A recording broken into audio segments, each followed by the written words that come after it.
Bonjour à tous et bienvenue dans cette nouvelle vidéo. Ici, nous allons voir comment connecter Node-RED, Dolibar et Raspi.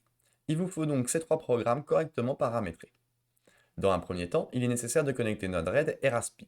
Pour cela, vous pouvez consulter notre vidéo Connecter Node-RED et Raspi. Ensuite, il vous faudra avoir activé le module REST API de Dolibar. Enfin, pour reproduire l'exemple, il vous faudra activer également le module événement. Passons maintenant au vif du sujet. Dans un nouveau flow de Node-RED, nous prenons une node HTTP request. Si nous regardons dans la documentation, nous pouvons voir que nous pouvons ajouter une propriété headers au message. Pour cela, nous prenons une change node que nous mettons devant la HTTP request. Dans cette node, nous laissons l'action à set, mais nous changeons payload en headers.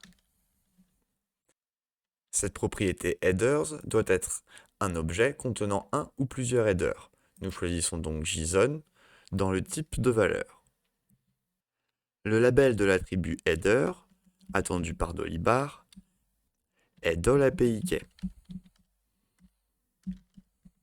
Et la valeur de cet attribut doit être une clé utilisateur fournie par Dolibar.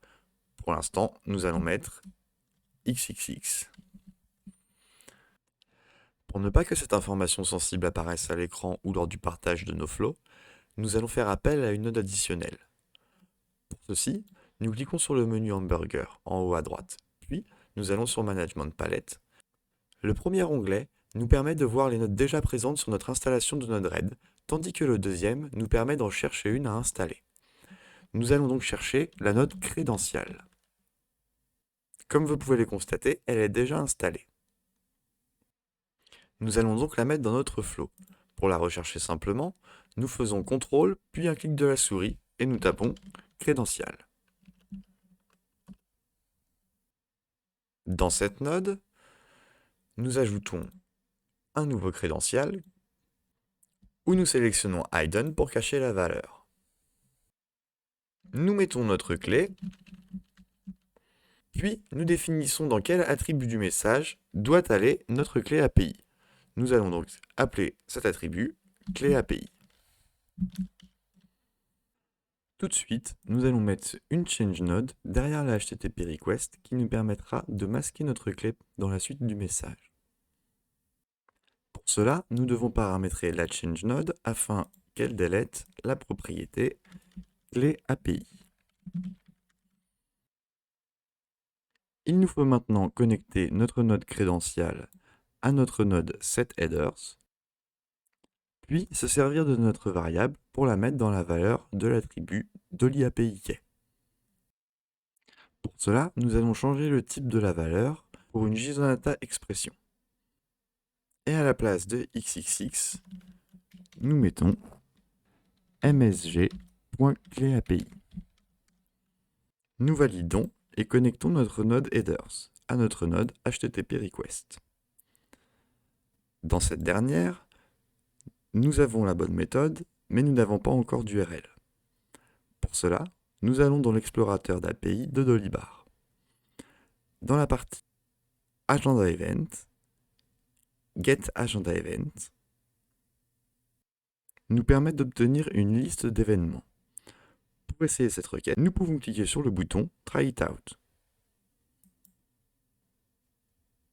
Cela nous permet de récupérer l'URL contenant tous les paramètres de notre requête. Nous la copions donc pour la mettre dans la node HTTP request. Cependant, il nous faut changer localhost par l'adresse de la machine qui héberge le Dolibar. Pour obtenir un objet et non une chaîne de caractères, dans le champ return, nous sélectionnons A Parcel JSON Object. Cela nous permettra de manipuler plus facilement les données par la suite. Pour activer ce flow, nous allons mettre une inject node. Et pour visualiser le message, une debug node. Nous connectons la debug node à la change node delete, puis nous connectons l'inject node à la node crédentiale. Nous plaçons cela un peu mieux. Et n'oublions pas de configurer la node debug pour afficher l'objet en entier. Nous cliquons sur Déploie, puis sur le carré de l'inject node.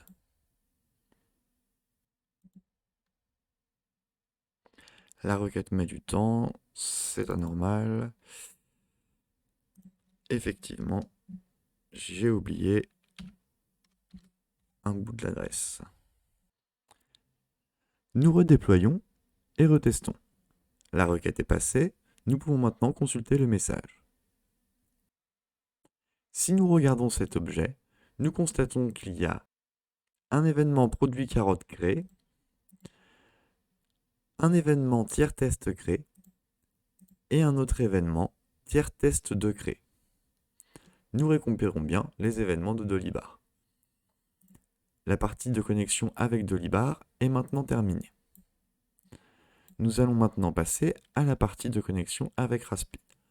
Pour cela, nous allons nous servir d'un flow que nous avons déjà fait dans une vidéo précédente que vous pouvez trouver en cliquant en haut à droite.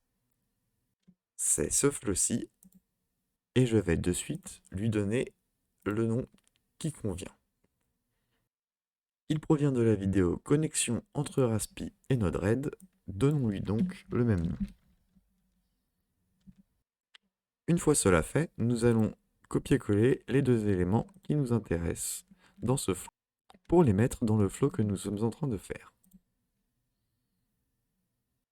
Nous allons ajouter une node switch après la node réceptionnant les messages de Raspi.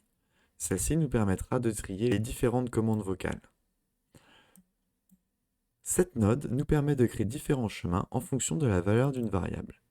Pour trouver cette variable, il faut aller dans Raspi et regarder le JSON d'une intente. Puisque c'est ceci qui est intégré au message de Node-RED, nous allons donc sélectionner la variable intente.name. Il nous faut maintenant déterminer le nom d'une attente que nous allons créer dans Raspi. Disons getEvent. Nous allons également ajouter une autre sortie, otherwise, qui nous permettra de gérer les cas où aucune attente n'est reconnue, mais que Raspi nous envoie un signal. Pour finir, nous connectons la bonne sortie de notre node switch à notre node crédential. Puis nous cliquons sur déploie. Nous allons maintenant dans Raspi pour créer notre intente. Dans l'onglet Sentences, nous allons rajouter entre crochets getEvent.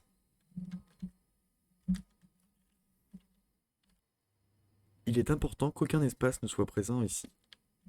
À la ligne, nous allons saisir notre phrase. Disons quels sont les 10 derniers événements. Et une deuxième phrase, c'est quoi les derniers événements, qui, je vous l'accorde, n'est pas terrible. Il est important de ne pas mettre de ponctuation ici, car les symboles tels que point d'interrogation ou les deux points sont réservés à autre chose. Nous sauvegardons et retournons dans l'API de Dolibar. Ici, nous allons choisir descendant pour l'ordre de tri, puis nous allons mettre la limite à 10. En effet, puisque l'identifiant des événements est incrémenté automatiquement à la création, si nous trions les événements par ordre décroissant, nous aurons bien les 10 derniers événements.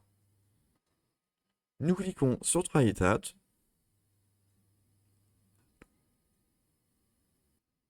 Nous copions la partie de l'URL qui nous intéresse pour aller la copier dans notre node HTTP Request. Nous déployons et nous testons notre node.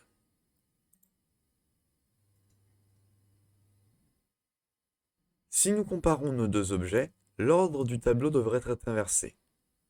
Regardons. Le premier est le produit carotte. Si nous allons dans le deuxième message, cela devrait être le dernier élément du tableau. Effectivement, c'est le dernier élément du tableau. Nous allons maintenant constituer la réponse qu'Ernest va nous faire. Pour cela, nous prenons une function node que nous mettons après la node delete-msg.cleAPI. Dans cette node, nous allons créer une variable que nous allons appeler TTS égale à les 10 derniers événements sont... Ensuite, nous devons parcourir les éléments du tableau. Pour cela, nous tapons for et nous sélectionnons for avec for loop entre parenthèses. Nous laissons index et en tapant sur tabulation, nous modifions la variable array pour la remplacer par msg.payload. Nous retapons sur tabulation pour avoir accès à l'intérieur de la boucle. Nous allons maintenant ajouter à notre variable tts avec le symbole plus égal la valeur de l'attribut label de chaque élément du tableau, soit élément.label. Pour finir, il nous faut utiliser une fonction conditionnelle if et comparer la variable index avec la variable msg.payload.length. Cette variable représente la longueur du tableau. Il faut donc lui retrancher 1, car l'index, lui, commence toujours à 0. Si ces deux éléments sont différents, que l'on signale avec point d'exclamation égal égal, nous allons de la même manière que précédemment ajouter à la variable tts virgule espace. Sinon, donc else, nous allons ajouter à tts point.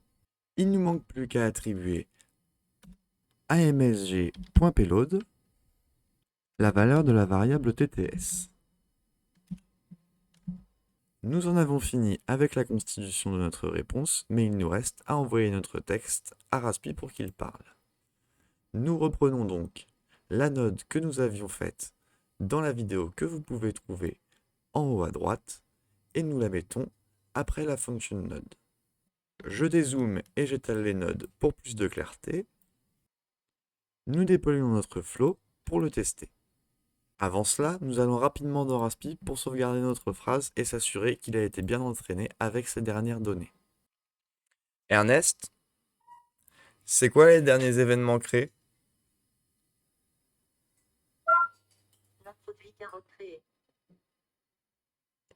Ah, ce n'est pas la réponse que j'attendais. Il doit y avoir une erreur dans la function node. Effectivement, le symbole plus et le symbole égal sont inversés. Nous redéployons pour réessayer. Ernest, c'est quoi les derniers événements? Les 10 derniers événements sont tiers, test 2 créé, tiers, test créé, produit carotte créé. Nous obtenons bien le label de nos 3 événements. La mission est accomplie. Nous nous retrouvons pour une prochaine vidéo. À bientôt.